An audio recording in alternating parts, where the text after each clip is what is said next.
Fadlu Davids, kocha mkuu wa kikosi cha Wanarunyas wekundu Msimbazi Simba, akizungumzia juu ya mechi hiyo ya dabi ya Kariakoo, lakini katika namna ambayo ni confidently enough ameeleza kwamba ni mechi ya kipekee sana ambayo wanakwenda kupambana nayo dhidi ya mtani wao Simba Sports Club. Amekubali kwamba katika mechi takriban 2 zilizopita nyuma amekuwa na matokeo mabaya sana, amekuwa na matokeo mabovu, na this time around anakwenda kuhakikisha anapata matokeo mazuri dhidi ya Young Africans. Ni kitu ambacho kiko wazi, ni mentality ya coach Fadlu Davids. Wachezaji ndani ya kikosi ameeleza kwamba wachezaji takriban 2 ndio ambao wana hati ya kukosa mchezo huo, ambapo tunamzungumzia Moussa Kamara, lakini pia tunamzungumzia mchezaji of course mchezaji Chefondo Malone ambaye alipata majeraha katika mchezo ambao walipata majeraha katika mchezo dhidi ya Azam Football Club, mechi ambayo ilitamatika kwa sare ya goli 2-2. Na so far this time around pengine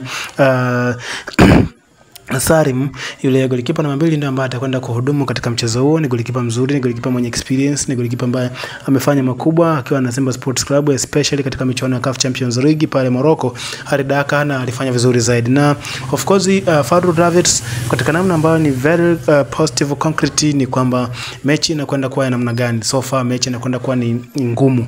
Hilo ni swali ambalo amelijibu kwa namna ambayo ni ya haraka sana, ni kwamba mechi inakwenda kuwa ngumu kutokana na ubora wa wapinzani wao, wanaheshimu, lakini wao ni Simba. Ameeleza kwamba Simba ni timu kubwa, ni timu ambayo ina wachezaji wenye quality ya hali ya juu ya kushindana. Kwa hiyo it's obvious ni kwamba mechi inakwenda kuwa ni mechi ya 50 kwa 50.